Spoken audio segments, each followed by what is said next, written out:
ನಮಸ್ಕಾರ ವಿದ್ಯಾರ್ಥಿಗಳೇ. ಕರ್ನಾಟಕ ಕಾರ್ಮಿಕ ಕಲ್ಯಾಣ ಮಂಡಳಿಯಿಂದ ವಿದ್ಯಾರ್ಥಿ ವೇತನಕ್ಕೆ ಅರ್ಜಿ ಸಲ್ಲಿಸಲು ಅವಕಾಶವನ್ನು ನೀಡಲಾಗಿದೆ. ಈ ಒಂದು ವಿದ್ಯಾರ್ಥಿ ವೇತನಕ್ಕೆ ಅರ್ಜಿ ಸಲ್ಲಿಸುವುದು ಹೇಗೆ ಎಂಬ ಮಾಹಿತಿಯನ್ನು ಈ ಒಂದು ವಿಡಿಯೋದಲ್ಲಿ ನಾನು ನಿಮಗೆ ತಿಳಿಸಿಕೊಡುತ್ತೇನೆ. ನೋಡಿ ವಿದ್ಯಾರ್ಥಿಗಳೇ, ಕರ್ನಾಟಕ ರಾಜ್ಯದಲ್ಲಿ ಇರುವಂಥ ಕಾರ್ಮಿಕ ಮಕ್ಕಳಿಗೆ ವಿದ್ಯಾರ್ಥಿ ವೇತನವನ್ನು ಕಾರ್ಮಿಕ ಮಂಡಳಿಯು ನೀಡುತ್ತಿದ್ದಾರೆ. ಮಂಡಳಿಯವರು ಈ ಒಂದು ಯೋಜನೆಯ ಸೌಲಭ್ಯ ಪಡೆಯಲು ಪ್ರತಿ ವರ್ಷ ಜನವರಿ 15ರೊಳಗೆ ಕಾರ್ಮಿಕರು ಅಥವಾ ಮಾಲೀಕರು 50:100 ಅನುಪಾತದಲ್ಲಿ ಒಬ್ಬ ಕಾರ್ಮಿಕ ಒಟ್ಟು 150ಗಳಂತೆ ವಂತಿಗೆ ಕಾರ್ಮಿಕ ಕಲ್ಯಾಣ ನಿಧಿಗೆ ಪಾವತಿಸತಕ್ಕದ್ದು. ಈ ಯೋಜನೆಗಳ ವಯಸ್ಸು ಕಾರ್ಮಿಕರಿಗೆ 18ರಿಂದ 60 ವರ್ಷ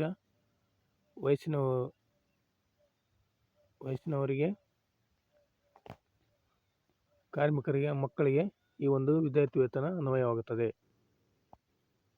ಈ ಒಂದು ವಿದ್ಯಾರ್ಥಿ ವೇತನ ಪಡೆಯಬೇಕಾದರೆ ಕಾರ್ಮಿಕ ಮಂಡಳಿಯಲ್ಲಿ ತಂದೆ ಅಥವಾ ತಾಯಿ ನೋಂದಣಿ ಆಗಿರಬೇಕು. ಅಂಥ ಒಂದು ಮಕ್ಕಳಿಗೆ ಈ ಒಂದು ವಿದ್ಯಾರ್ಥಿ ವೇತನಕ್ಕೆ ಅರ್ಜಿ ಸಲ್ಲಿಸಲು ಅವಕಾಶ ನೀಡಲಾಗಿದೆ.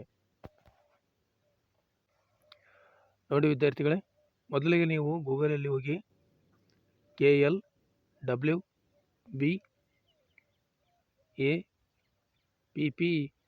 ಅಂತೇಳಿ ಸರ್ಚ್ ಮಾಡಿ. KLWB ಅಂತೇಳಿ ಸರ್ಚ್ ಮಾಡಿದ್ರು ಕೂಡ ಈ ಒಂದು ವೆಬ್ಸೈಟ್ ನಿಮಗೆ ಓಪನ್ ಆಗುತ್ತೆ. ಓಪನ್ ಆದ ನಂತರ ಈ ಥರ ಒಂದು ಫಸ್ಟಿಗೆ ಕಾಣ್ತಕ್ಕಂಥ scholarship Karnataka labour welfare board ಅಂತೇಳಿ ಆಪ್ಷನ್ ಇರುತ್ತೆ. ಈ ಒಂದು ಆಪ್ಷನ್ ಮೇಲೆ ಕ್ಲಿಕ್ ಮಾಡಿ. ಕ್ಲಿಕ್ ಮಾಡಿದ ನಂತರ ಹೋಮ್ ಪೇಜಲ್ಲಿ ಈ ಥರ ನೆಕ್ಸ್ಟ್ ಓಪನ್ ಆಗುತ್ತೆ. ಇದರಲ್ಲಿ ಸ್ಟೂಡೆಂಟ್ ಲಾಗಿನ್ ಅಂತ ಆಪ್ಷನ್ ಇರುತ್ತೆ. ಈ ಒಂದು ಆಪ್ಷನ್ ಮೇಲೆ ಕ್ಲಿಕ್ ಮಾಡಿ. ಕ್ಲಿಕ್ ಮಾಡಿದ ನಂತರ ನೆಕ್ಸ್ಟ್ ಈ ಥರ ಒಂದು ಲಾಗಿನ್ ಪೇಜ್ ಓಪನ್ ಆಗುತ್ತೆ. ನೀವಿಲ್ಲಿ ನಿಮ್ಮ ಒಂದು ಮೊಬೈಲ್ ನಂಬರನ್ನು ಮತ್ತು ಪಾಸ್ವರ್ಡನ್ನು ಕ್ರಿಯೇಟ್ ಮಾಡುವ ಮೂಲಕ ಲಾಗಿನ್ ಆಗಿ ಈ ಒಂದು ವಿದ್ಯಾರ್ಥಿ ವೇತನಕ್ಕೆ ಅರ್ಜಿ ಸಲ್ಲಿಸಬಹುದಾಗಿದೆ. ನಿಮ್ಮ ಒಂದು ಮೊಬೈಲ್ ನಂಬರ್ ರಿಜಿಸ್ಟ್ರೇಷನ್ ಆಗಿಲ್ಲ ಅಂದರೆ ಇಲ್ಲಿ ರಿಜಿಸ್ಟ್ರೇಷನ್ ಅಂತೇಳಿ ಆಪ್ಷನ್ ಇರುತ್ತೆ. ಈ ಒಂದು ಆಪ್ಷನ್ ಮೇಲೆ ಕ್ಲಿಕ್ ಮಾಡುವ ಮೂಲಕ ನೀವು ರಿಜಿಸ್ಟ್ರೇಷನ್ ಮಾಡಿಕೊಳ್ಳಬಹುದಾಗಿದೆ. ನೋಡಿ, ಇಲ್ಲಿ ನಿಮ್ಮ ಒಂದು ಹೆಸರು ಮತ್ತು ಇಮೇಲ್ ID, ಫೋನ್ ನಂಬರು, ನೀವು ಒಂದು ಪಾಸ್ವರ್ಡ್ ಕ್ರಿಯೇಟ್ ಮಾಡಿಕೊಳ್ಳಿ. ಪಾಸ್ವರ್ಡ್ ಕ್ರಿಯೇಟ್ ಮಾಡಿಕೊಂಡ ನಂತರ ರಿಜಿಸ್ಟರ್ ಅಂತೇಳಿ ಕ್ಲಿಕ್ ಮಾಡಿ. ಕ್ಲಿಕ್ ಮಾಡಿದ ನಂತರ ನಿಮ್ಮ ಒಂದು ಮೊಬೈಲ್ ನಂಬರ್ ರಿಜಿಸ್ಟ್ರೇಷನ್ ಆಗುತ್ತೆ. ಆನಂತರ ನೀವು ಲಾಗಿನ್ ಆಗಬಹುದಾಗಿದೆ. ನೋಡಿ, ನೀವು ಒಂದು ಮೊಬೈಲ್ ನಂಬರ್ ಮತ್ತು ಪಾಸ್ವರ್ಡನ್ನು ಕ್ರಿಯೇಟ್ ಮಾಡಿದ ನಂತರ ಲಾಗಿನ್ ಆದ ನಂತರ ಈ ಥರ ಒಂದು ನೆಕ್ಸ್ಟ್ ವೆಬ್ಸೈಟ್ ಓಪನ್ ಆಗುತ್ತೆ. ಇದರಲ್ಲಿ ನೀವು ಸಲ್ಲಿಸಿದ ಒಂದು ಅಪ್ಲಿಕೇಶನ್ ಲಿಸ್ಟ್ ಇರುತ್ತೆ ಮತ್ತು ಅಪ್ರೂವಲ್ ಆಗಿದೆ ಅಲ್ವಾ ಅಥವಾ ಏನು ರಿಜೆಕ್ಟ್ ಆಗಿದೆ ಎಲ್ಲ ಪ್ರತಿಯೊಂದು ಇಲ್ಲಿ ಸ್ಟೇಟಸ್ ಕೂಡ ನೀವು ಅಪ್ಲಿಕೇಶನ್ ಸಲ್ಲಿಸಿದ ನಂತರ ಲಾಗಿನ್ ಆಗುವ ಮೂಲಕ ನಿಮ್ಮ ಒಂದು ಅಪ್ಲಿಕೇಶನ್ ಸ್ಟೇಟಸ್ ಕೂಡ ಇಲ್ಲಿ ನೋಡಬಹುದಾಗಿದೆ. ಆನಂತರ ಅಪ್ಲೈ ನೌ ಅಂತ ಏನು ಆಪ್ಷನ್ ಇದೆಯಲ್ಲ, ಈ ಒಂದು ಆಪ್ಷನ್ ಮೇಲೆ ಕ್ಲಿಕ್ ಮಾಡಿ. ಕ್ಲಿಕ್ ಮಾಡಿದ ನಂತರ ಈ ಥರ ಒಂದು ಸ್ಟೂಡೆಂಟ್ ಡೀಟೇಲ್ಸ್ ಇಲ್ಲಿ ನೀವು ಎಂಟ್ರಿ ಮಾಡೋಕ್ಕಾಗುತ್ತೆ.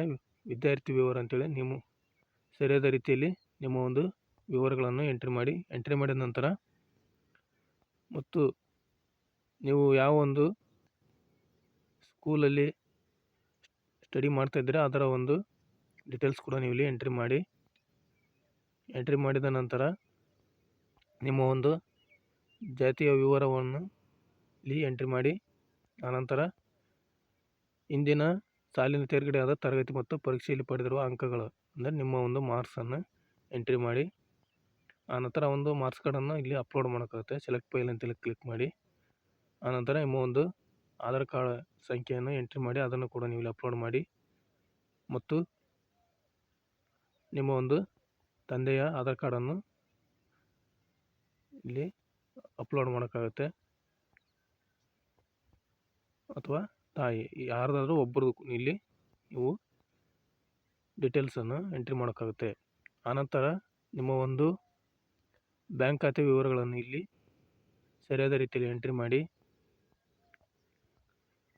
ಆನಂತರ ಅದನ್ನು ಕೂಡ ನೀವು ಇಲ್ಲಿ ಅಪ್ಲೋಡ್ ಮಾಡೋಕ್ಕಾಗುತ್ತೆ. ಆನಂತರ ನಿಮ್ಮ ತಂದೆ ಅಥವಾ ತಾಯಿಯ ಯಾವ ಒಂದು ಕಾರ್ಮಿಕ ಕೆಲಸವನ್ನು ಎಲ್ಲಿ ಕೆಲಸ ಮಾಡ್ತಿದ್ದಾರೆ ಅದರ ಒಂದು ವಿವರವನ್ನು ನೀವು ಇಲ್ಲಿ ಎಂಟ್ರಿ ಮಾಡಿ.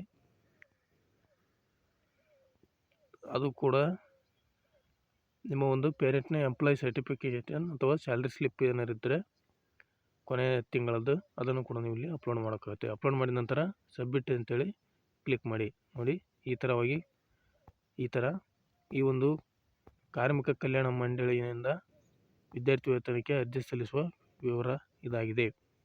ಇದನ್ನು ನಿಮ್ಮ ಇತರ ಫ್ರೆಂಡ್ಸ್ಗೂ ಶೇರ್ ಮಾಡಿ ಹಾಗೂ ನಿಮ್ಮ ವಿದ್ಯಾರ್ಥಿಗಳಿಗೂ ಶೇರ್ ಮಾಡಿ ಹಾಗೂ ನಮ್ಮ NSK tech news Kannada YouTube ಚಾನಲ್ನ ಸಬ್ಸ್ಕ್ರೈಬ್ ಮಾಡಿ, ಲೈಕ್ ಮಾಡಿ ಅಂತ ಹೇಳ್ತಾ thank you for watching this video.